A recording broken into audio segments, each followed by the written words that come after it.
So in the previous videos, we had an introduction to LangChain, which is an amazing framework in order to build AI apps. And ever since I published that video, we had a lot of questions from people in terms of what LangChain can do, why should people be using it, etc., etc. And so in today's video, I'm going to be giving you 5 real world apps that you can build with a LangChain. And then later in the video, I'm going to be showing you how you can integrate a LangChain app with a no-code builder such as FlutterFlow. So this is going to be a value-packed video today. Watch it until the end. You're going to get a ton of value. Now, before we begin, as always, all the apps that I demonstrate and or build in all of my videos are available to view and or clone from my Patreon page. And you can learn more about it and perhaps become a member in the description just below the video. Now, before we look at some of the app examples, let's have a quick refresher of what exactly LangChain is. After you watch this part of the video, everything is going to be a lot clearer and you're definitely going to see the value that LangChain provides. And so here's a diagram that I created to kind of explain to you what is the value proposition of LangChain. What is, what does it do? How does it help us? Because, we have all of these no-code builders. We have all of these tools at our disposal. We have ChatGPT. We have, GPT models. We can use all that. So what exactly is LangChain bringing to the table? Well, it's actually very, very simple. What LangChain brings to the table is it allows us to create different components around these LLMs, these large language models. And so instead of you having to do all of that by yourself, and granted, it's easier with all of these no-code tools, but you still have to do a lot of work. And all of this work is done for you if you use this framework, okay? So as you can see in this diagram, like the main star here, right? The main thing that makes it all possible is an LLM, okay? Because we are building new types of apps, right? We're not building, these traditional apps, okay? We are building apps that get input as just language, right? They're not getting input as something specific where the user does this, does that. They're getting input when the user is talking to the app, essentially, right? So this could be like English language, right? Maybe the user is saying, hey, calculate this data, summarize this, find out the weather, in this city, in this place. They're essentially speaking using regular language, whether it's English or another language, right? And so this is what LangChain is all about, right?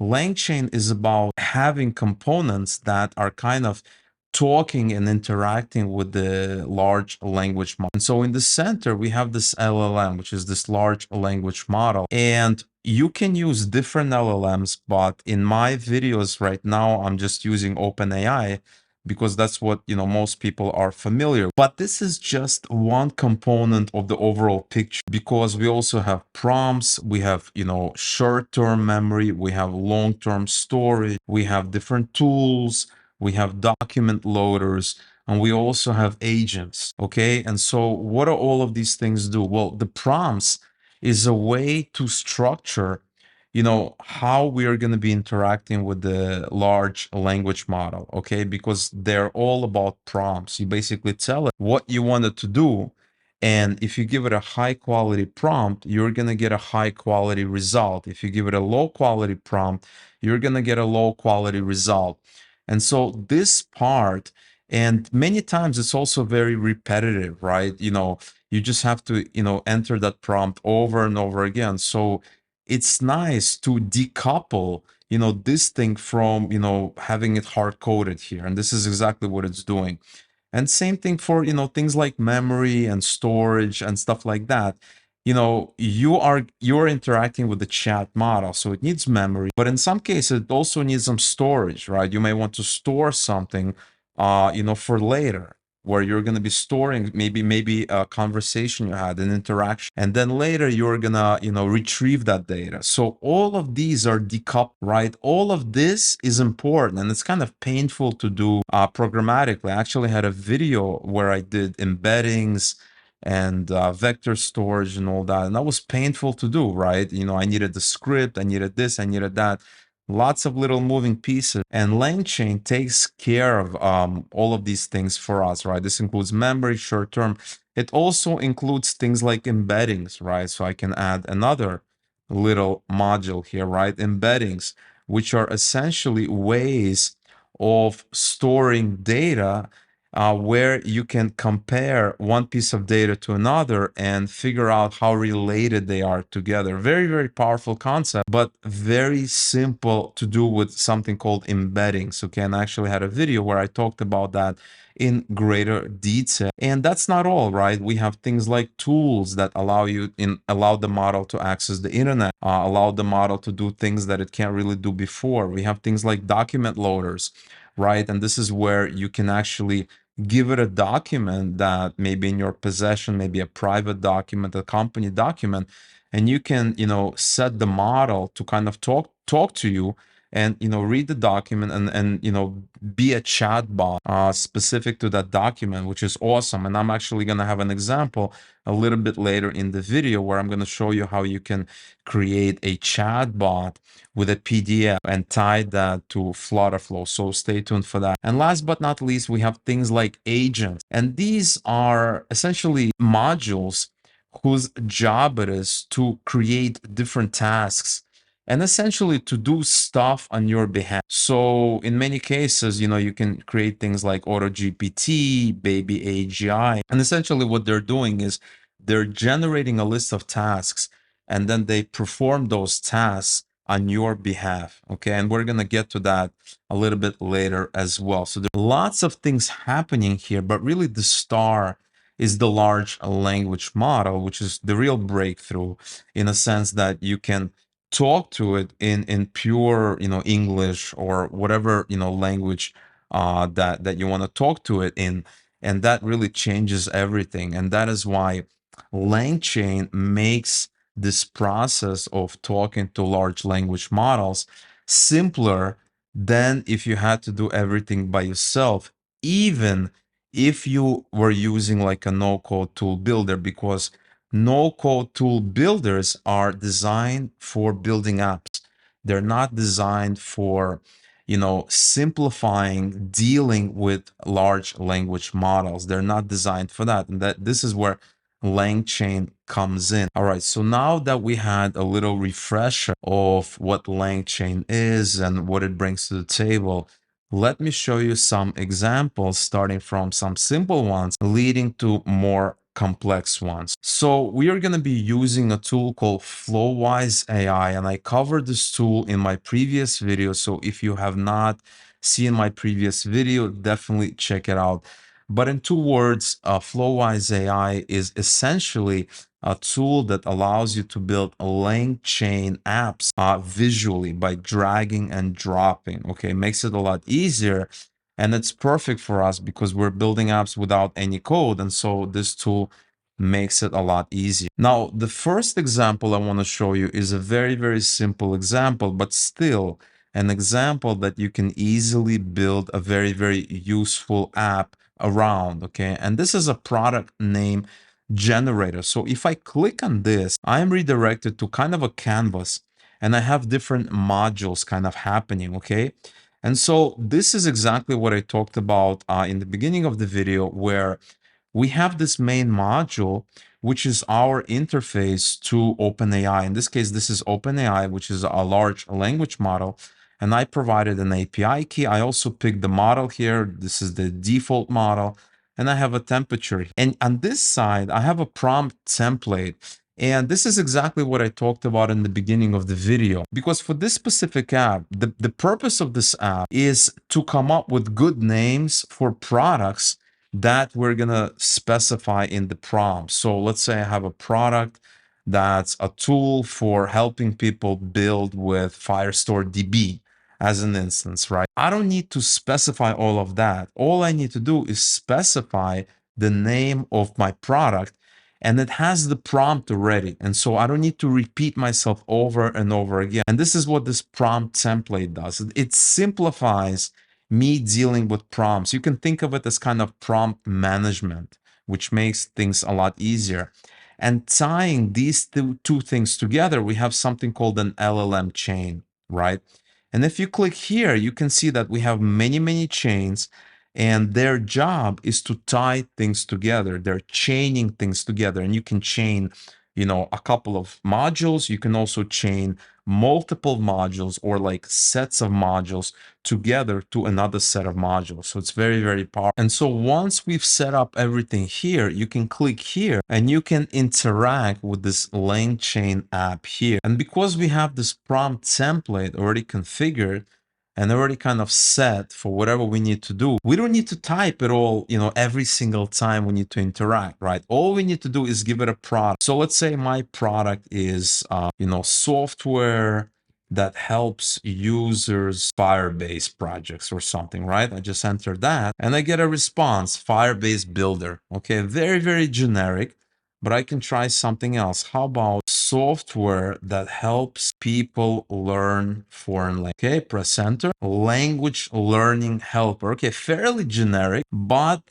still a name. How about something like a tool that helps, parents raise kids? Something like that. Let's raising right parenting toolkit. Okay, so raising right. Actually, that has a nice ring to it. Okay, it's still fairly generic, but it does have a nice ring to it. Okay.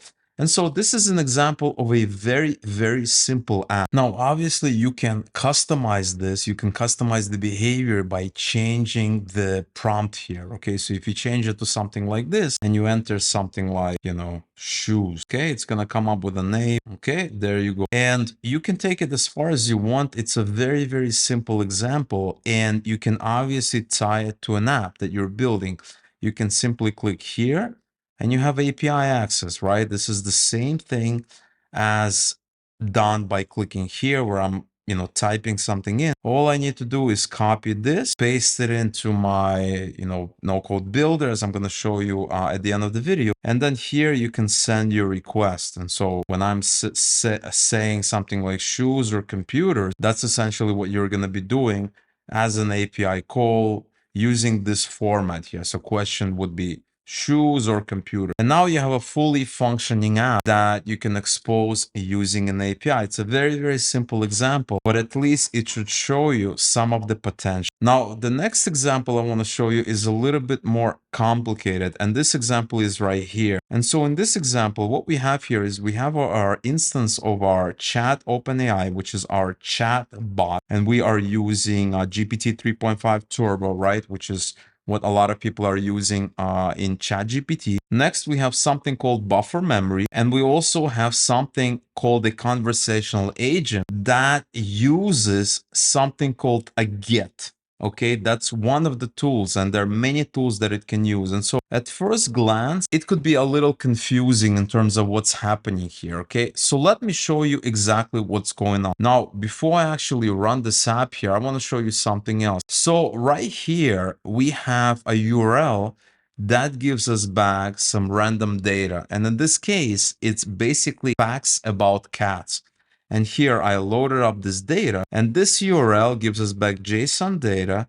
And in this case, it gives us 5 facts about cats in JSON format. So here we have fact 1, fact 2, fact 3, a very strange one, and then another fact, and then the last one here. Now, let's say you want to feed this data into ChatGPT and have ChatGPT tell you something about this data, maybe summarize it or do something with it. Well, you can't do that right now because ChatGPT does not have easy access to the internet. That might be available in the not so distant future, but right now it's not possible to do.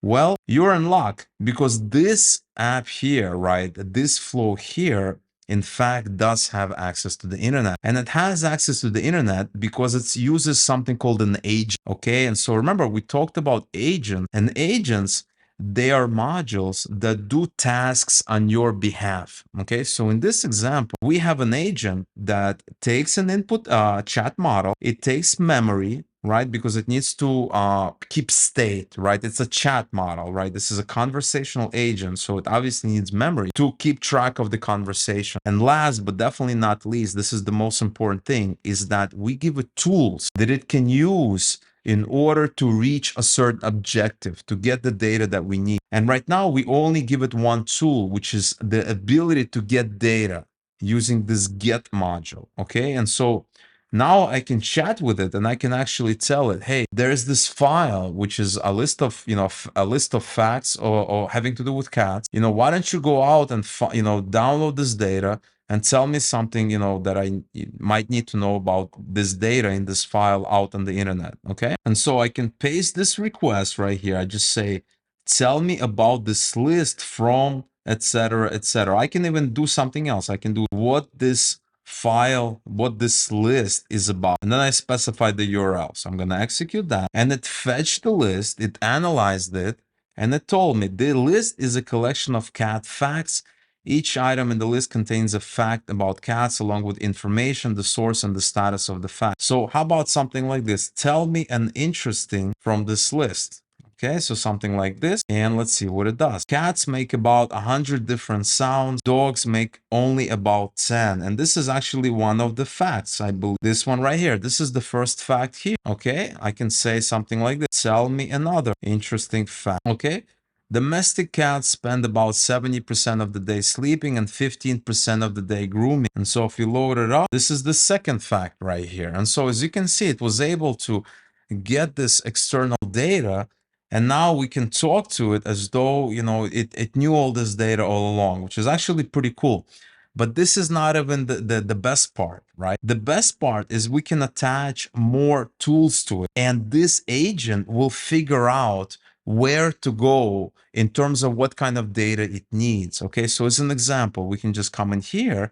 We have tools. We're going to go into tools, and we have various tools. So things like AI plugin, we have a calculator, we have a chain tool, we can read. But an interesting tool that caught my attention is this one right here. This is a SERP API. Okay, so we're going to drag and drop it. We're going to put it right here, and then we're going to connect this. And now this conversational agent has access to a SERP API. Now, what exactly is a SERP API? Well, SERP, SERP, stands for Search Engine Result Page. And what this allows us to do is it allows us to query Google directly and parse the results and use it inside of our LangChain app. Now, before you can use it, you need to get your API key from the service called SERP API, and you can actually get it for free without entering any credit card details or anything like that. They have a free plan, and so you can go to serpapi.com and you can get your free API key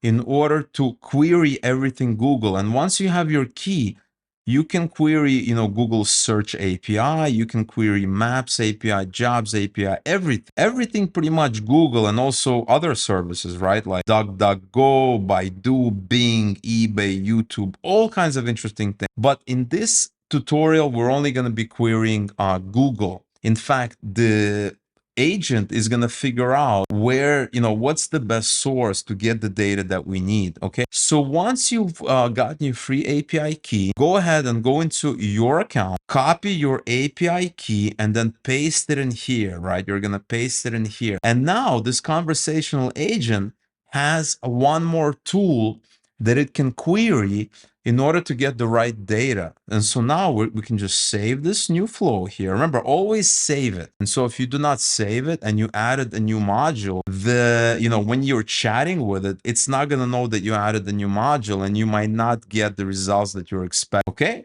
So now we can come in here and we can say something like, what's the weather San Diego right now? We can do that. And now it has access to Google, and it should know that for this kind of information, I need to talk to Google. This is what this agent is doing. And so this is the results. The weather in San Diego right now is mostly cloudy with a high of 66 Fahrenheit. Southeast winds are shifting to west at 10 to 15 miles an hour. So 66 Fahrenheit is like what, 20 degrees Celsius, which sounds about right. And so 66 degrees Fahrenheit sounds about right for San Diego. But to double check that, I can go back into my SERP API dashboard and I can see that here we have weather in San Diego that I just searched. So it actually went ahead and it executed the search, and it realized that, it needs to go out and, execute the search in order to get me the data that we need. Very, very smart. Now, remember, you can add more tools to it. You can come in here, you can go into tools, and you can add more tools, right? So for instance, a calculator. And the reason you may want to add a calculator is that LLMs, large language models, are not really designed to calculate things. They're really good at doing completions, that is essentially generating text, knowing what came before it, and they will know what came after it, but they're not really good at math related tasks. And so you can drag and drop a calculator here and you can connect it, and then you can ask, various math questions and get interesting results, knowing, because this conversational agents now has access to different URLs, has access to Google, and it also has access to a calculator as well. Now, the next example I want to show you is a bit more complicated than the previous example. And I want to show it to you because I want you guys to see some of the possibilities that you can do using LangChain. And this is this chaining example. So if you open it up, you can see that we have quite a few things going on here on the screen. But most importantly, I want you guys to take a look and see that we have this thing here, and we have this thing here, and we can chain them together. Actually, remove the chain, but we can chain them together. And these are two independent kind of executions or completions, if you will, okay? So we have OpenAI, we have a chain that links them together, and we have our prompt template. Remember, we talked about this as one of the first examples, one of the initial examples. And then we have another one. And so what's happening here is in the first one, we are giving it a prompt and we are saying, you are an AI who performs one task based on the following objective. And we give it an objective. Respond with how you would complete this task. Okay? And then the second area here, the second part, what we are doing is we're giving it a prompt. You are a task creation AI that uses the result of an execution agent to create new tasks with the following object, right? Okay, so that's the prompt, but we also give it the prompt before. The last completed task has the result. Based on the result, create new tasks to be completed by the AI system that do not overlap with result. Return tasks as an array. Now, this result here is actually set here, right? And so if we link them together, this second module is going to have access to that first to the result in the first part, right? So if you see that, right, if we don't link them together, we open it, there is nothing. There's just the question, which is the objective that we specified. But if we link them together and we open this up, we now have access to that first chain. We can just copy it here and paste it in here. Okay. And now this prompt takes the values from here, right? So remember, we have these objective and result, and that's actually pulling in the values from objective and result. And result is actually taking it from this result here. So let me show you how this works without chaining it, and then I'm going to show you how it works with chaining it. So if I break the chain, it's only going to execute this part here. It's not going to execute this because there is no chain, there's no link. Okay, and so I can come in here, and I want to maybe give it a task to do, right? This is, you are an AI who performs one task based on the following objective. So what is the objective? The objective may be, create a weather report for San Diego, California. Okay, so we're gonna do that, and it's gonna come up with a list of tasks that it needs to do in order to create this report. All right, so it finished and it gave us a list of things that it needs to do in order to do this report. So there's many steps. Okay, so it gave us a list. There are 10 things. Analyze the current weather conditions, compare the current weather, identify any potential weather-related hazards in San Diego, create the forecast, etc., etc. So this create a weather report, right? It's not, something that you do and it creates it, right? It actually gave you a list of things that it needs to do in order to do. Now, if we link it together, you will see the difference. It's actually going to be creating tasks instead of just bullet points. It's going to go one step forward because we have now two execution. And so first is going to create, this list that it just created, but it's also going to create now specific tasks that it needs to do in order to actually generate this report. So I'm going to execute this. We're going to wait a few moments. All right. So it came back with a list of tasks this time, right? This is the next step. These are more concrete, right? In the beginning, we had like an outline of things that it needs to do potentially. In this case, we have specific tasks that it needs to go out and do, more concrete examples. We're getting closer to our endpoint, right? This is kind of what it's all about. And now we have task one, gather historical weather data for San Diego from the past month, analyze the data to determine the average temperature, compare the current weather conditions to the historical data to identify any trends, etc., etc. And then task five, create a visual representation of the weather report for San Diego, California, right? So this is more specific, right? It's more specific. It kind of gets us closer to the end goal, if you will. And we are going to be covering these kind of steps and having these models, these LangChain apps do all of these tasks for us when we're going to be talking about AutoGPT and Baby AGI, and I'm going to be covering them in the series. That's probably going to be one of the next videos. But right now, the takeaway I want you guys to have is that this is kind of the next step. We tell AI, create, an outline of what we need to do, and then take that outline, create a bunch of tasks. And so the next step will be to take those tasks and actually do the task and give us the result. And that's kind of what AutoGPT does and Baby AGI. That's kind of what the meaning is, kind of what they're trying to do with those models, right? They're autonomous agents, meaning you give them something and they go through all of these steps and they get you the end result. Because essentially that is what you'll have to do by yourself, right? If you were gonna do that, if you were gonna do that from scratch, you're gonna create a list, you're gonna go through the things, you're gonna, go through each of the tasks, you're gonna maybe, combine the data that you're getting, combine all the results and stuff like that. Whereas here, it does it all for you. So a quick example where you can chain things and have one completion as an input for the next completion. Obviously, you can chain more of these. You can chain as many as you want, as many as the memory allows you in the system to kind of chain together. But that is a great example that you can use to build apps that generate some kind of reports, something more sophisticated, something more complex. And last but not least, I want to show you an example that I think many of you have been waiting for. And I think an example that many of you are going to absolutely love.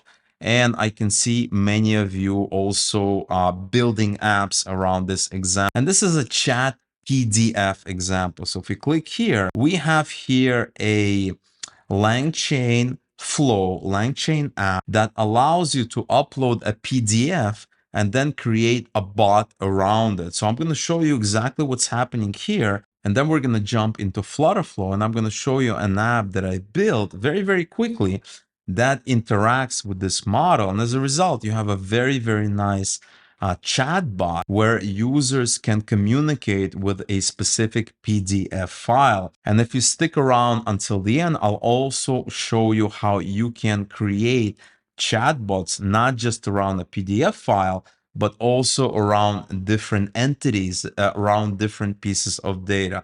So definitely stay tuned for that. Now, the first thing that I want to bring your attention to is this PDF file module, right? This is kind of the star of the show.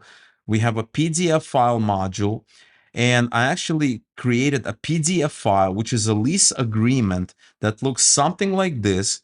Very, very generic lease agreement. And if you're not familiar what a lease agreement is, it's essentially a contract that people that lease something, in this case, maybe they're renting an apartment, they sign with the apartment owner. And so this has things like, the kind of apartment they're renting, the cost of the rent, the deposit, the terms, and things like that. And the reason I decided to use this example is because a lot of these, leases and agreements and these contracts, they have a lot of, legalese, right? These are like legal terms. And a lot of people get confused, can I do this? Can I do that? Well, it's all in the lease, except it's kind of hard to understand it if you're not a lawyer. And that is why building chatbots around these legal documents is very, very popular, because it allows people to find out what's happening, right? Allows them to kind of understand what's happening. And so we have here a sample lease agreement. There's, conditions for deposit, how big is the deposit, the stipulations for if you are, if you don't pay the rent on time, when can you get a deposit back, etc., etc. Lots of little things. And so, for instance, it says here, if rent is not paid by the 5th of the month, it shall be deemed late, and tenant shall pay a late fee of $30. And also we have damage deposit, $500. So all of these things are here, and you can actually chat with it. Okay, so once I had that lease agreement, I essentially uploaded here. I set usage as one document per page, and I also have this character text splitter that I'm using chunk size of 100, chunk overlap 20, and these are just defaults, right? These are defaults, you don't have to worry about it. And what it's doing is it's splitting it up, and it's connecting it to something called an in-memory vector store. So remember, from this diagram, we have memory and we have store. So in-memory vector store is memory, right? And it's only available for the runtime of the app. So as long as the app is running, that data is available. When the app is exited, it's not available anymore. You have to load it back again. There's also something called long-term memory, which is storage, and you can use app tools like Pinecone, which I talked about in one of the previous videos for that. So you have a couple of options here. And so I'm using this, and I'm also connecting embeddings, right? I talked about embeddings in one of the previous videos. You should definitely check it out. But essentially what embeddings are is that if you give different text, different sentences, maybe paragraphs, and you convert it to embeddings, and later on you will be able to compare those embeddings that represent different, strings, different pieces of text, in order to realize how related they are. And this is useful when we are creating chatbots, right? Because we're going to be asking questions, and we need an answer that's the most related out of all the other, pieces of text to the question that the user asked. Okay, and that is why we always, with vector store, you're always going to be using embeddings. So we have OpenAI embeddings. We have this document on one side, we have the document. On the other side, we have embeddings. They're linked to this in-memory vector store, which in turn is linked to this chain. Remember, we always have to use a chain to chain, the input to a model, right? So we have this something called the conversational retrieval Q&A chain that's perfect for creating chatbots, right? So we have a chain, and the chain wants a vector store that it's going to be talking to, and it wants an LLM, which is exactly what we have here.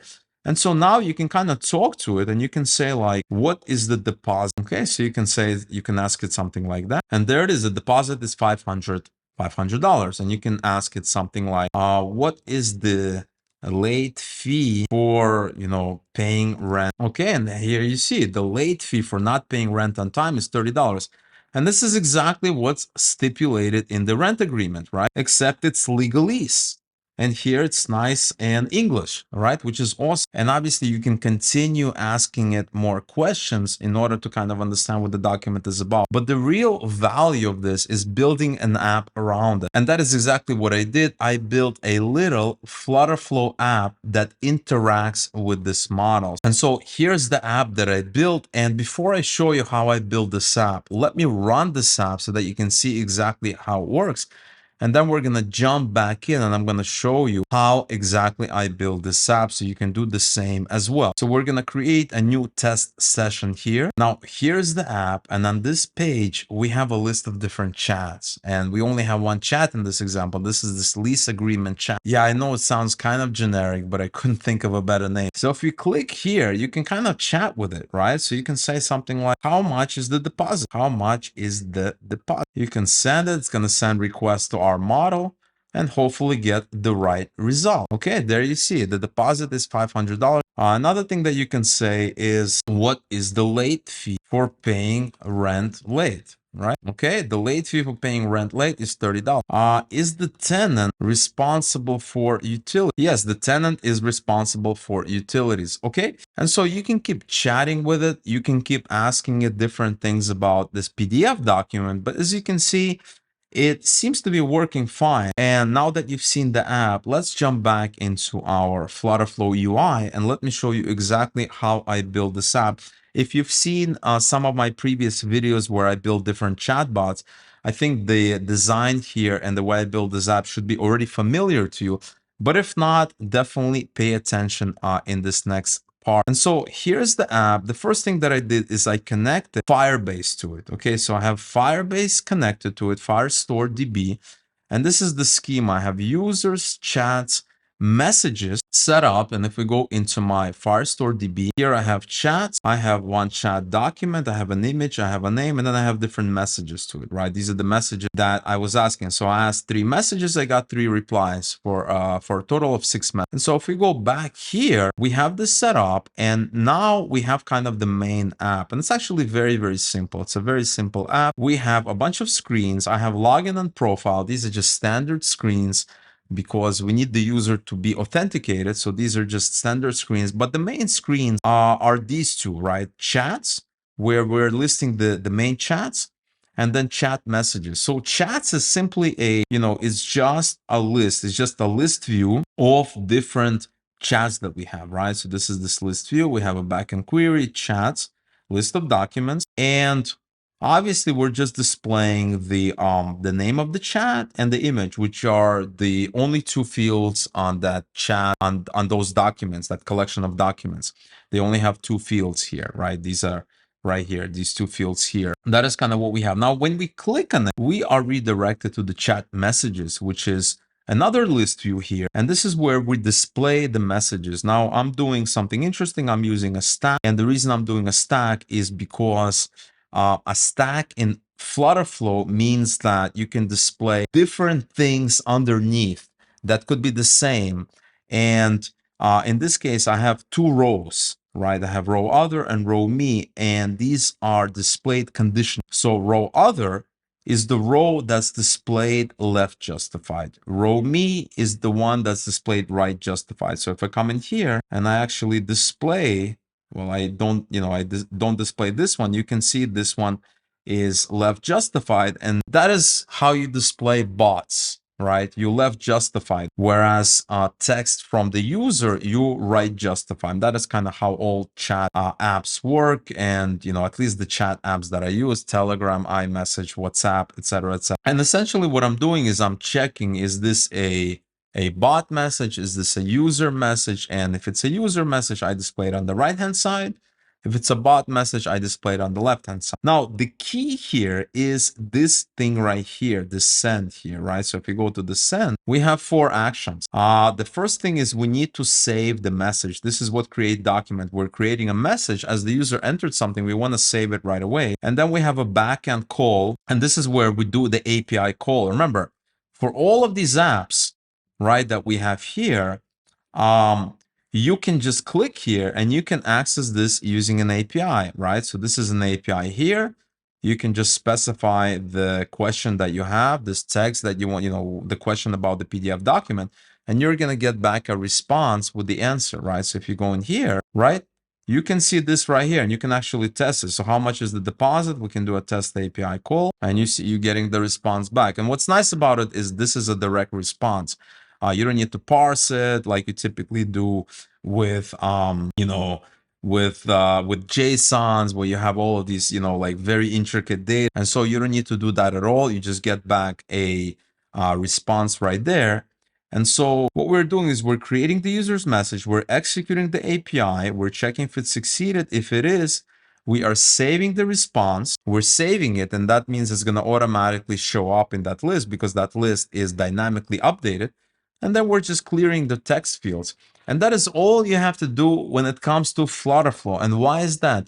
Because all the complicated things is done in LangChain.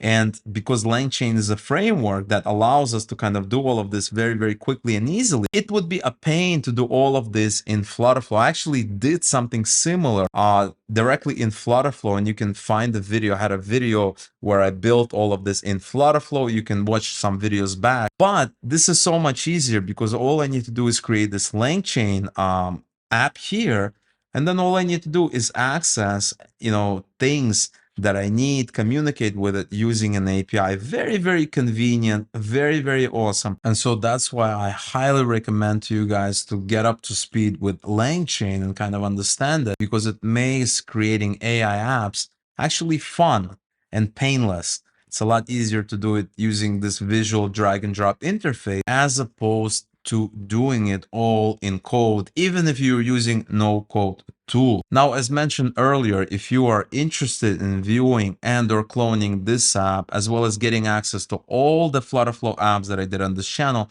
plus extra content, then you should consider joining our amazing Patreon community.